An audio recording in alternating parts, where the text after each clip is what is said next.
start as far as the 10th Assembly is concerned.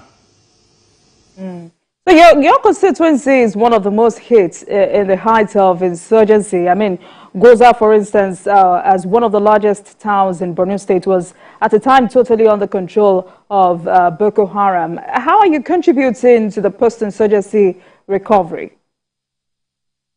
Yes, actually, as you rightly said, you are right. At a certain time, Goza local government in particular was declared a caliphate. In other words, a territory manned, controlled by Boko Haram insurgents. They have their headquarters there for some times before they were being removed by the Nigerian military and other agents of coercion. But as a matter of fact, the post-insurgency situation we have in our constituency is being managed, facilitated, and controlled by our sitting governor, our energetic governor, our working governor, Professor Babagana Umar Zulum, who vouched to bring people or to take people back to their respective destinations or back to their villages to pick the pieces of their lives so that they can continue with their lives. As I'm talking to you now, substantial part of communities are already returned to their various communities, and some are on their way to their various communities, and some have prepared to go before the end of this year. So still talking about post-insurgency recovery, your constituency suffers from abject poverty. I mean, report says poverty is not a subject of philosophical dispute, but the reality of everyday life. How are you contributing to changing this narrative? Yes, even before the Boko Haram insurgents, the northeast sub-region is the poorest of all the regions in the country. It's in the record, you can go and verify that. And in Borno State, the Chibok, Damboa, and Goza, as we are all aware, Goza was created in 1976, and it has never been divided into two. Damboa was created in 1976, it was only divided into two by creating Chibok out of Goza. So even before the insurgents, we have been, if I can put it this way, backward in terms of development and other progress or successes in our communities. Another thing is, as a result of Boko Haram insurgents, a lot of people were reduced to mere beggars, and means of livelihood have been reduced to rubbles, houses were reduced to rubbles, and everything you can think of, people were reduced to a zero level. People went even to the extent of going to live in IDP camps to queue up to collect 1 mood of rice.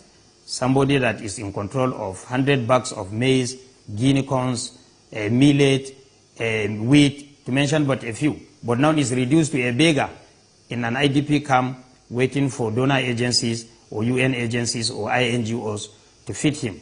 So this is to tell you that we are in a serious mess and we need attention of the whole world, not only Nigeria in particular. All right, so we'll get back to this discussion later on, but let's talk about the administration of President Tinubu, which is 3 months in office. What's your assessment of the administration?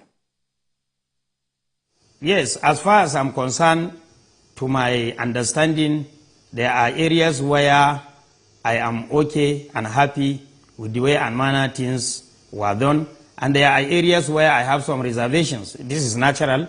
There is no way you can be perfect, 100%.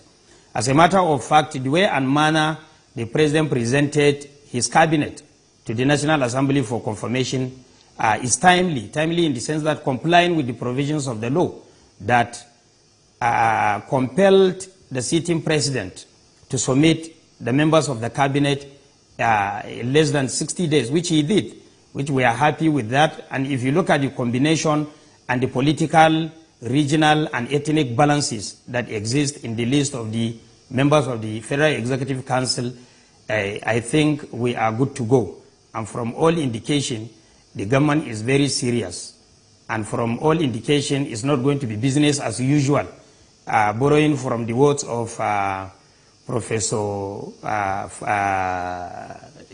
the former Executive Governor of Lagos State, Fashola, he said Tinubu is a kind of person that can choose the best hands or the best players to play as a team manager, but he will equally play along with them while they are playing. In other words, it's not going to be business as usual where you select the best hands and you allow them to take a decision, or you allow them to do whatever they feel like doing without closely marking what they are doing. So I think we are good to go. And the way and manner the appointment was regionally balanced, or religiously balanced, or if I can even say politically balanced, I think the people that advise him to do this ministerial list have observed what are the peculiarities of every region in the country. For instance, in the northern part of this country, our problem is insecurity, and everybody is aware without security there is no way we can have economic improvement in the north, because major occupation in the north is farming. In other words, a substantial number of people living in northern part of the country are farmers, and if there is no security, there is no way you can go to farm. So in his own wisdom, he decided to give all the security structures, if I can put it this way, all security-related appointments are given to the northerners. In other words, we have our future security to make Omar. In other words, if you observe, we have the Minister of Defense from the north, the State Minister of Defense from the north, Minister for Police Affairs from the north, the State Minister for Police Affairs from the north, National Security Advisor from the north, Chief of Defense Staff from the north. So this is to tell you that Tinubu is aware that he has given us this thing to correct the ills of the past and to correct the current situation we are in the country, because we have issue, especially in the northern Nigeria. If there is no security, forget it, nothing is possible as far as the north is concerned. And another thing, if security is achieved, he has given us Minister of Education, because we have problem of education in the country, particularly in the northern part of the country. We are educationally disadvantaged compared to other regions in the country. So he gave us Minister of Education, and he gave it to a popular and a very nice, competent person, which is Professor Tahir Mamman. He used to be our teacher in the university. I know how capable he is, and I know definitely he is going to handle that with utmost performance and result. Likewise, the State Minister for Education is my colleague in the Assembly. We were together in the 9th Assembly and currently in the 10th Assembly before he was appointed as the State Minister for Education. He's a very nice person, he's a very capable person, and he's a very patriotic Nigerian that I've ever seen, particularly from Kebbi State. So this is to tell you that Tinubu has already done everything to the northerners by giving them the appropriate and strategic ministries to make Omar the future of their security, to make Omar the future of their educational system. Lastly, as we are all aware, agriculture is the major occupation we have in the north. Fortunately, he gave us the Minister of Agriculture, and he gave us somebody that is so humble, so experienced, very committed person in the person of Senator Abubakar Kyari. I had the privilege of working with him for more than a decade in Borno State when I was a State Assembly member and when I was a commissioner. And we worked with him in the National Assembly for good 4 years. I know his capacity, and I know he's a game changer, and he's going to do something. And for your information, his State Minister is equally from the north. So as far as I'm concerned, we are very happy with the way and manner appointments were made to start this government. We are hopeful that definitely we are going to attract a lot of development in our area. All right. But you talked about having some reservations. What are they? The reservation is at the very beginning of this government, or before this government, I was thinking that even if you are to be appointed a minister in this government, you may be subjected to certain kind of examinations or certain kind of interviews or certain kind of, assessment. Because from my understanding, I understand that a lot of people were not even thinking they would become ministers. So they became one. So I'm not saying that all the ministers are not capable. Substantial number of them are appointed based on merit, but there are one or two which I don't want to mention them because I'm not here to indict anybody, that to the best of my knowledge, they need an on-the-job training for them to succeed. All right. So what key decision of government will you say have had the most impact? Pardon? What key decision of government will you say have had the most impact? Which part of the government that has the most impact? What key decision of government, did you get my question? What key decision of government will you say have had the most impact? No, I did not understand this thing. I don't know. Maybe the audio is not clear. The president has made so many decisions. But for you, what key decision of government will you say have had the most impact? Has been the most impactful? Removal of subsidy. Because subsidy, it has been agreed by all political parties, by all political contestants of all the political parties in the country that subsidy is a fraud. In fact, it has been envisaged in the past, and because of the failure on the part of the previous government, or maybe fear of loss of popularity, they refused to take the bull by its horns.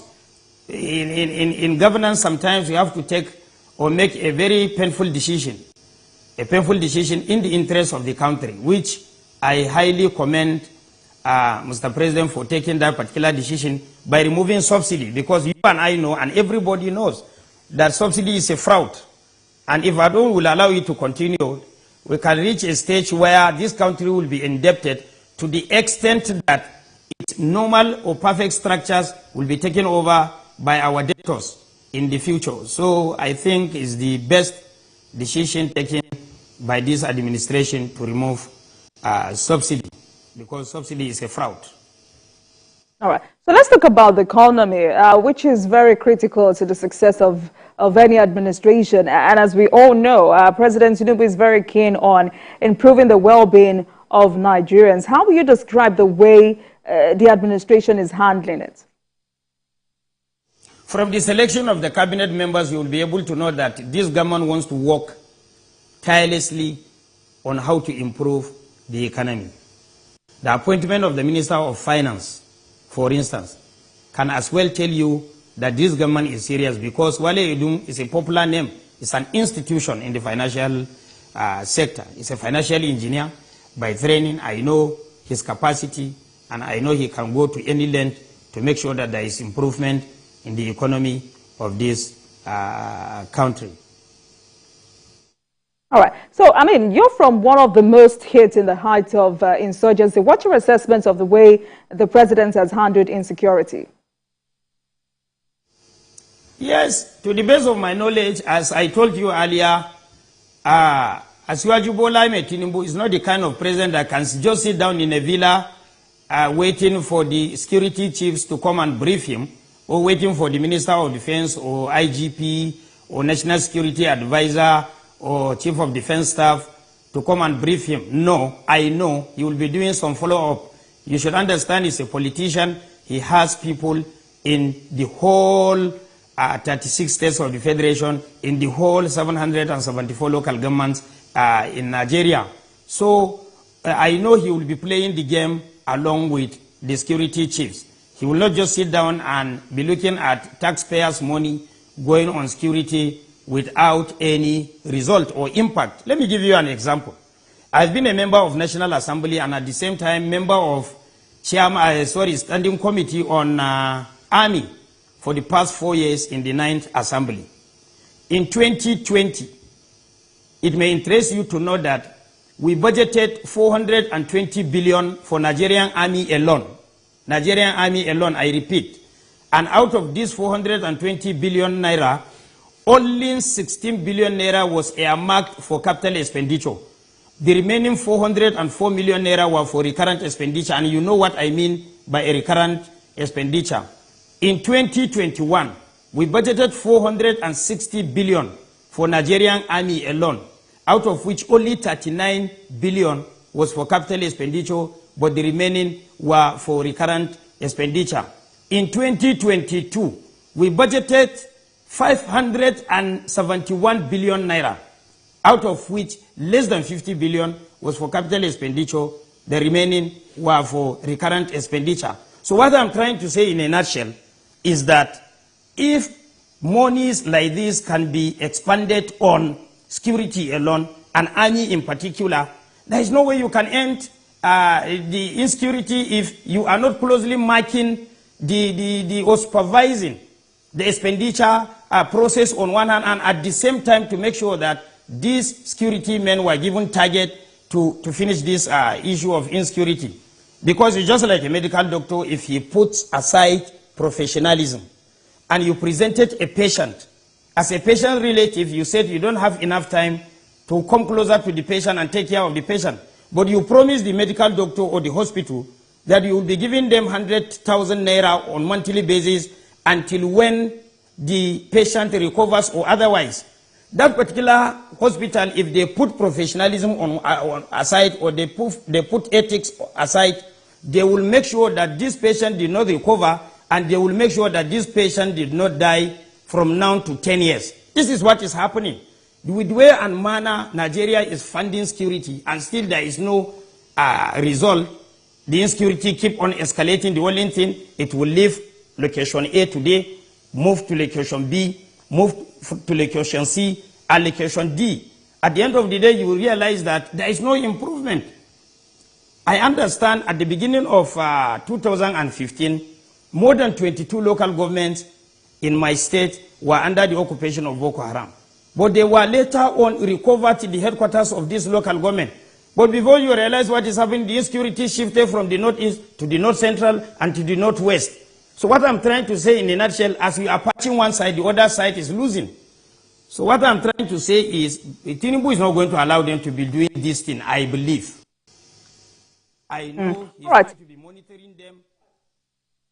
All right, Honorable Jahar, let's talk about Borno State, basically because the state used to be the epicenter of insurgency. I would like you to give us an overview of the security situation there.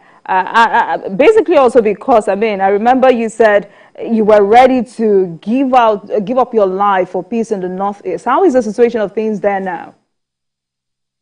No, actually, I have to confess, there is a remarkable improvement.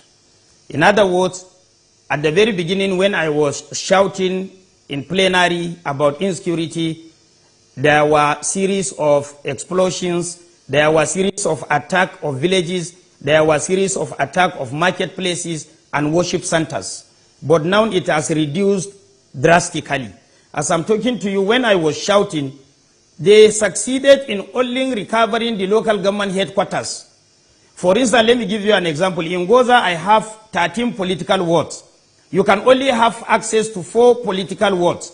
But now, His Excellency, the Executive Governor, has contributed in repatriating people from IDP camps to Kirawa community, to Ngoshe community, to Izge community, to Warabe community, and other communities. So there is an improvement actually. I cannot say it's just like before. There is a remarkable improvement, but the most important thing is we want a situation whereby a life is very important. Each life is very important to the nation. And I'm still praying for the recovery of 87 not yet recovered Chibok girls. So is it safe to say no more local governments under the control of Boko Haram? As Borno State is concerned, to the best of my knowledge, there is no single local government that is under the control of Boko Haram. Because if a local government headquarters is still under the control of Boko Haram, we will think or assume that that particular local government structurally or politically is under the occupation of Boko Haram. But in the event whereby you have only local government headquarters is being captured by the Nigerian army, the remaining satellite towns are still under the control of Boko Haram, you still have security issue. Because if you do analysis, you realize that 90% or 80% of the local government in particular is still under the occupation of Boko Haram. Which is to tell you that only few places are being controlled by the Nigerian army. But let's go back to post-insurgency recovery. I mean, several communities ravaged by insurgency require rehabilitation and infrastructure. How far has this been done in the states? No, in fact, to be fair to the governor, if I will keep on mentioning the projects carried out by the governor to encourage people to go back, particularly restoration of constituted authorities structures. For instance, Nigerian police, hospitals, schools, water system, to mention but a few. As I'm talking to you now, governor was in my local government last 2 weeks. He commissioned, he laid a foundation for the construction of School of Nursing Services in Goza. He led the construction of School of Islamic Studies, High Islamic in Goza. He equally laid the foundation for the upgradation of our general hospital to a state specialist hospital, to a specialist hospital in Goza. So from there he proceeded to Askira-Uba. Askira-Uba is the neighboring local government from Goza, that is within Borno state. He went to Askira-Uba and laid foundation for a lot of projects and commissioned some of the projects. And later on had a night in Damboa. And in Damboa, he laid a foundation for the reactivation of the general hospital, which was occupied by Boko Haram, by IDPs. But now definitely is going to this. So actually, a lot of communities are going back to take the pieces of their lives so that they can continue. But to what extent would you say these infrastructures would help in rehabilitating these victims?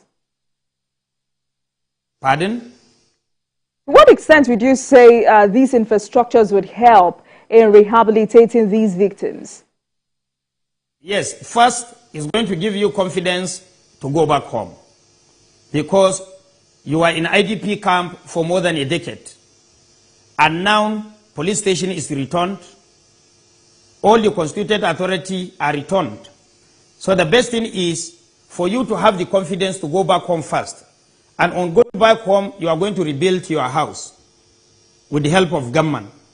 And this government, as I'm talking to you, built so many houses for the IDPs, particularly those houses that have been destroyed by Boko Haram. So if people can go back and claim their houses and continue their life, and they will be close to their farms, because the major occupation is farming. So they will be close to their farms, and there is no place better than home. All right. Honorable Jaha, let's take a break. I've been speaking with a member of House of Reps representing Damboa, Goza, Chibok Federal Constituency of Borno State, Honorable Ahmed Jaha. Tonight we're discussing 3 months of President Tinubu's stewardship, and I'll be right back.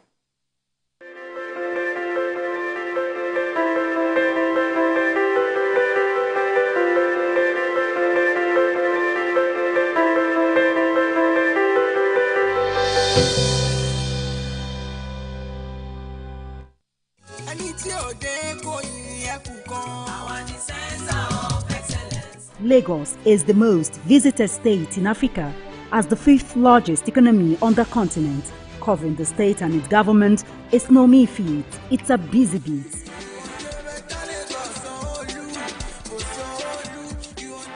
We go beyond the curtain of tapes to traveling far into the deep.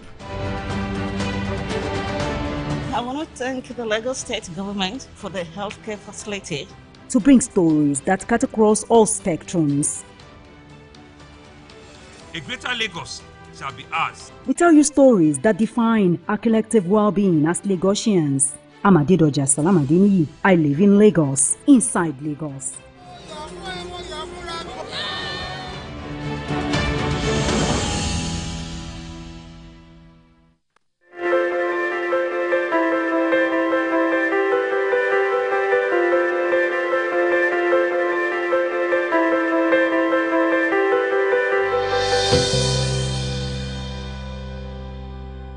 Welcome back, and thanks a lot for staying with us. This is Politics Tonight, and tonight we're discussing 3 months of President Tinubu's stewardship with a member of House of Representatives representing Damboa, Goza, Chibok Federal Constituency of Borno State, Honorable Ahmed Jaha. Honorable, so many issues to talk about this evening, but let's talk about rehabilitation of repentant Boko Haram members. What is the impact of this on the crisis? As many people believe, it's unnecessary. Yes, you know, as part of the procedure, some repentant Boko Haram members presented themselves voluntarily to negotiate or to surrender to the Nigerian military, which a substantial number of them did. And the benefit of that particular repentant Boko Haram being in our midst is first to encourage those that are still in the bush to realize that if you can come voluntarily and present yourself to the Nigerian military, nothing is going to happen with you. So a lot of people have been presenting themselves voluntarily, coming forward to submit to the Nigerian military and lay down their arms, which is applicable all over the world. It's a global practice. Secondly, the benefit is the same repentant Boko Harams equally participate side by side with the Nigerian military in the operations. As I'm talking to you now, they were given arms and they used to go to the bush and witch hunt their former colleagues. And some of them went even to the extent of communicating with their former colleagues that they should come down. There is nothing is going to happen to them. Government is going to recognize them. The most important thing is for them to lay down their weapons. So a lot of them are coming forward. So I think it's one of the non-kinetic approach that I believe reduce the tension or the level of insurgency, particularly in the Northeast. So, Honorable, how will you react to some critics who have said or argued that these terrorists should be dealt with rather than being rehabilitated? No. I have a minority opinion in that respect. I know a lot of Nigerians are not happy with the way and manner repentant Boko Harams will bring themselves forward and present themselves and be accepted and be united to their families. And I know a lot of people are not happy with that. But I'm among those that have a minority opinion in that respect, because I know what we went through in our constituency as far as Boko Haram insurgency is concerned. There was a time when one cannot venture out of his comfort zone for at least 2 kilometers. If you do that, you will end up in Boko Haram's net. So we know what we faced. We know the kind of people that were reduced to nothing. These people were millionaires in their own right in their various villages. But now they are reduced to beggars in their various IDP camps. So we don't want to, in fact, we are not praying for any part of this world to witness what we witness in the Northeast, especially in Chibok, Tambua, and Goza. So you do not agree that this may be an initiative that may, later come back to haunt us as a country?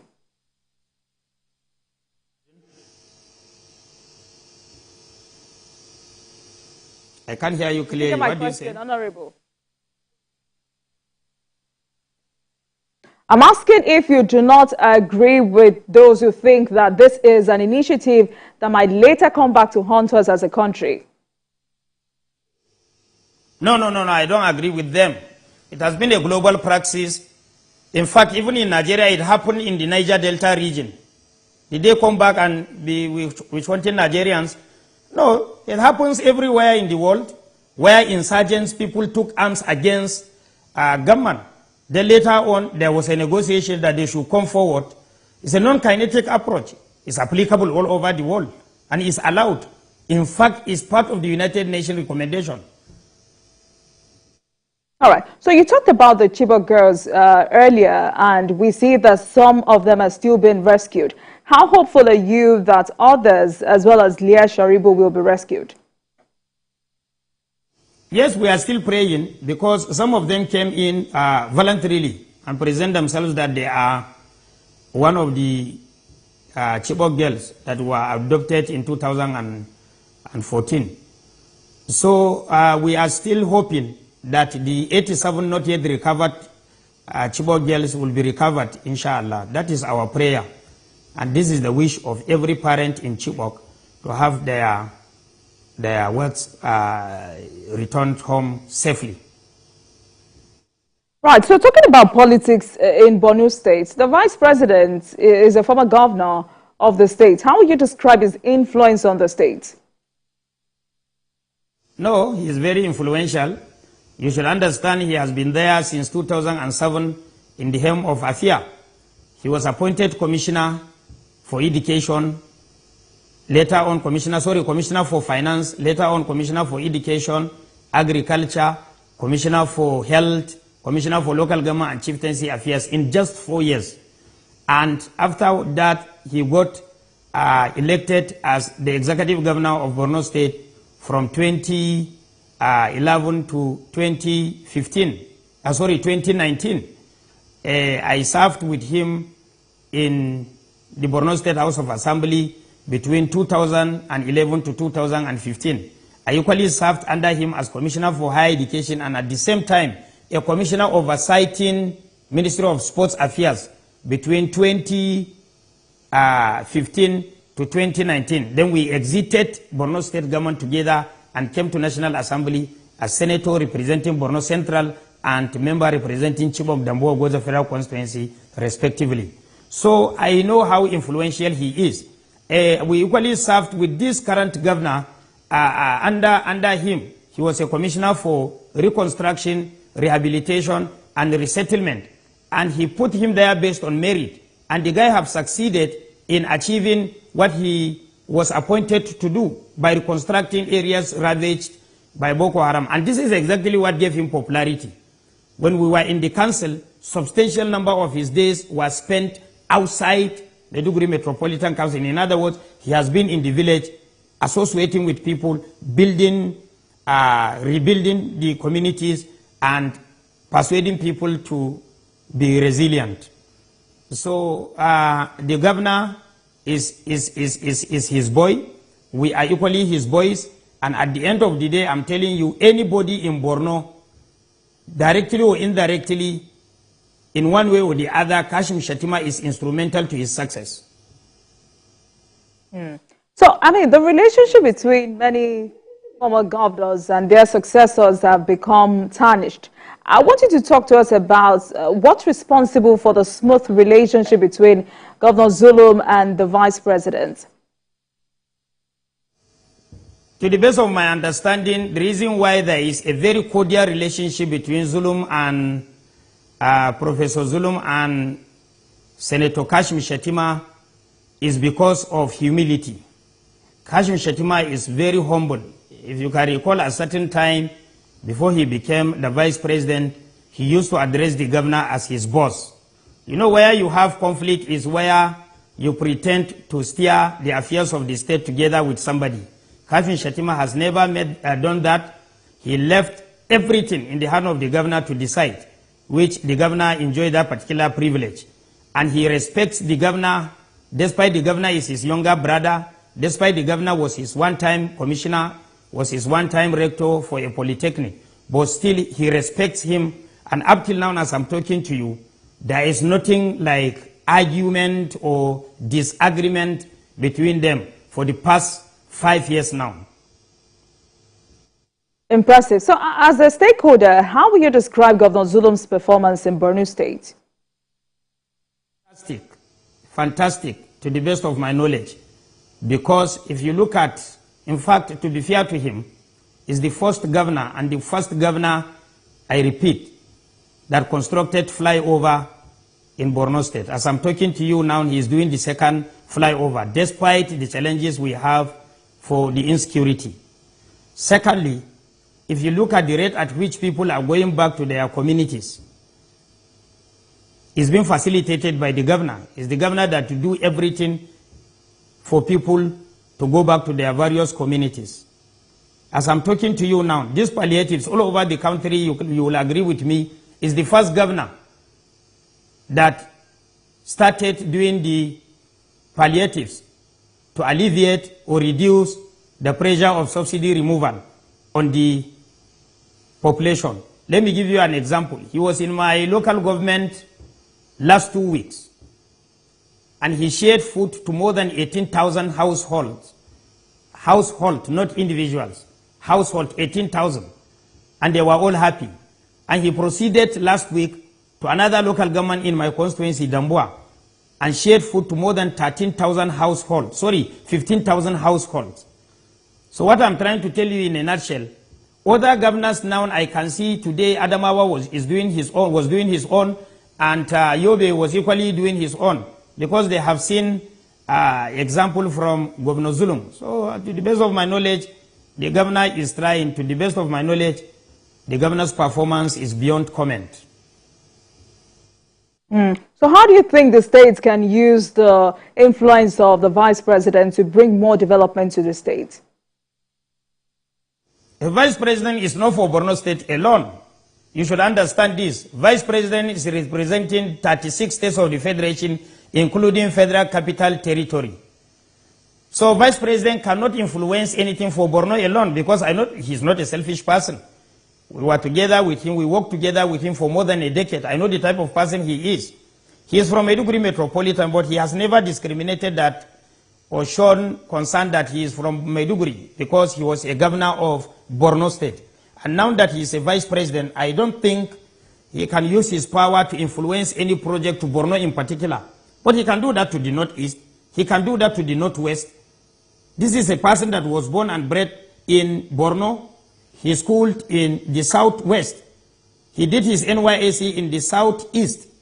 So he has gone everywhere in the country. So I know Kashim Shettima is a true Nigerian, and I don't think he can use his influence to shortchange other regions of the federation. All right. Honorable Jaha, let's talk about the National Assembly. How do you think the National Assembly must work with the president to bring more development to the country? Yes, National Assembly, we are ready, because to start with, we have about 80 ranking members in the National Assembly, even though a substantial number of us are new members. But as I'm talking to you now, we are on job training. We are on the job training in the sense that members that came in freshly have been receiving training day in, day out, through committees, standing committees, ad hoc committees, through oversight and other issues. Despite the fact that members are on recess, if you go to National Assembly, you realize that members have commitment. Substantial number of members are still in Abuja and attending one or two activities in the National Assembly. So we are ready to assist the government. We are ready to support the government of Asiwaju Bola Ahmed Tinubu to succeed. So another very crucial discussion is the executive-legislative relationship in the country. How crucial is this for the development of the country? It's very critical. And as far as this government is concerned, it has taken the perfect way to establish that cordial relationship between the executive and the legislature. For instance, if you look at the executive part, substantial number of them were derived from the legislature. The president was a senator of the Federal Republic of Nigeria. The first lady was a senator of the Federal Republic of Nigeria. The chief of staff was a speaker to the House of Representatives in the 9th Assembly. The vice president was a senator for the Federal Republic of Nigeria. The secretary to the government of the federation was equally a senator. Chief of staff to the president, which they call DCOS, to the vice president, which they call DCOS, was a senator in the 9th Assembly. So what I'm trying to tell you in a nutshell, the relationship is already there. This government is lucky to have Femi Bajabiamila as the chief of staff. Yes, because you can see how cordial the relationship is. And definitely Nigerians are going to enjoy our cordial relationship with the executive. All right, so how can this relationship be further consolidated for facilitation of good governance? Yes, particularly in the areas of bills making or making laws, if I can put it this way. There will be serious agreement between the executive and the legislature on certain terms or on certain clauses as far as a bill is concerned, so that there will be expedited process for that particular bill to be passed into law. And the president can always welcome any reasonable or genuine legislation from the executive for assent, from the legislature for assent. One. Secondly, if there is a cordiality of relationship between the executive and the legislature, you realize that the budget cycle will remain from January to December, as we enjoyed in the 9th Assembly. When we came in the 9th Assembly, we said, no, it's not going to be business as usual. Under Femi Bajabiamila, budget cycle must come back to January-December budget cycle, which we did, and definitely will continue with this government. We are expecting the president to present his budget maybe this month or next month, and we will do justice to this budget and pass it on or before 31st December so that it will have executive assent the following day. All right. Honorable Jaha, I'm sure you know that a lot of times the synergy between the legislative and the executive is often misconstrued as rubber stamp. What are you and your colleagues doing to ensure that the 10th Assembly is not labored as such? Rubber stamp, as far as I'm concerned, and from my experience in the work of legislature for about 2 decades, rubber stamp is a relative term. Call us rubber stamp if you wish. The most important thing is we are doing what our constituents ask us to do. There is one thing people fail to understand. If there is cordiality of relationship between the executive and legislature, they said you are a rubber stamp. It's just like you and your husband now. If your husband loves you and there is peace in the family, then your husband's relative will be thinking as if you charmed him. No, it's because you are doing what he wants. So the most important thing is we should sit down together, agree on something before doing it. In a situation whereby you describe somebody as rubber stamp, which evidences do you have that we are rubber stamp? Simply because we are doing our constitutional job? So I don't think rubber stamp, as far as I'm concerned, rubber stamp is a relative term. It depends on how you use it, where or how you use it. All right. Let's also talk about another development. September 6th has been set for the outcome of the Presidential Election Petitions Tribunal. What are your expectations? And do you see a rerun? No, my expectation is there shouldn't be any rerun. My expectation is not because I'm an APC member, even in the interest of the country, and even because of the strategic position of Nigeria in the African continent. The outcome of that particular, I am hoping, it should be dismissal of the petition filed by the opposition party. That is my prayers. So what areas do you think the president needs to focus on in moving the country forward? 3 areas. First, security. Because if there is no security, there is no way you can attract foreign direct investment. And if there is no foreign direct investment, there is no way you can improve the economy. There is no way you can improve the economy if the dollar is not, if the naira is not appreciated. So whether we like it or not, we have to provide security.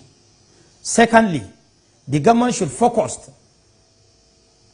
on areas where they feel some part of the country has been shortchanged or are on disadvantaged position. For instance, education. As a result of Boko Haram insurgents, people lost going to school for 10 years. I want you to understand the gap. In other words, somebody that is supposed to finish secondary school in 2009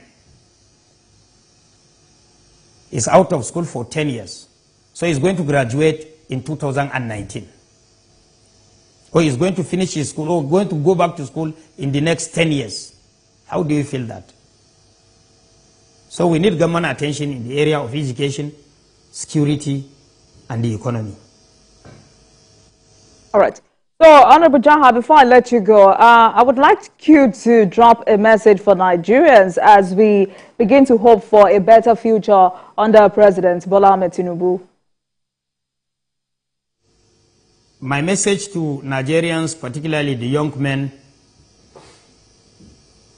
is to be patient with the cost of living of today. It's a temporary situation. I have a strong belief that there will be light at the end of every tunnel. The decision taken by this government to remove subsidy is for the betterment of our future and for the betterment of the young generation and for the betterment of the country at large.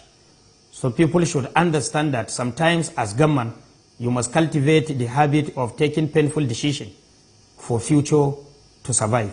Thank you. All right. It's been a pleasure speaking with you, Honorable Ahmed Jaha, Member, House of Reps, representing Damboa Goza Chibok Federal Constituency of Borno State. Thank you so much, Honorable, for coming on Politics Tonight. Thank you so much. It's my pleasure to meet you too. Thank you. And thank you very much for watching. That marks the end of today's episode of Politics Tonight. But the conversation continues from here. Get in touch with us on Twitter at TVC News NG and at Olajumoke using the hashtag Politics Tonight. We're also on YouTube at youtube.com/TVC News Nigeria. I am Olajumoke Olatuji. Good night.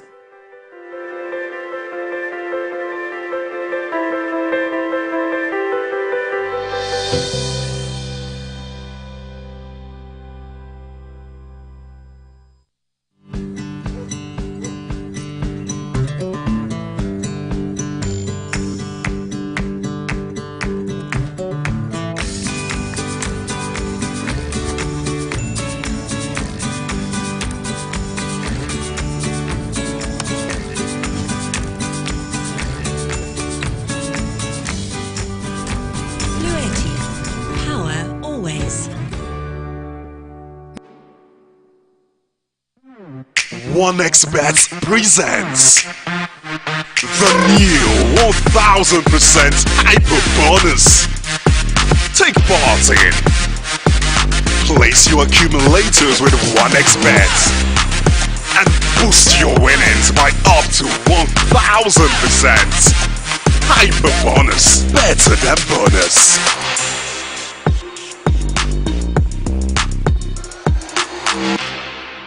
Hello, NIDA Impact lovers. We have good news for you. In the quest to keep Nigerians abreast of the happenings in the digital space, NIDA Impact, a flagship TV program of the National Information Technology Development Agency, is now showing here on Television Continental. It is, as always, educative, informative, and innovative. NIDA Impact. Keep a date with NIDA Impact, your guide to a digital Nigeria. It's time for another insightful and exciting experience. TVC Communications announces a call for entries for the 2023 Female Senior Secondary School Debate Championship. To qualify, write an essay of not more than 400 words on the topic, is social media doing more harm than good? Articulate your position on this subject and send in your entry to corporate communications at tvccommunications.tv. Deadline, September 10th, 2023. Join us as we embark on this journey to expose young minds to critical thinking together. This project is powered by the TVC Women's Network.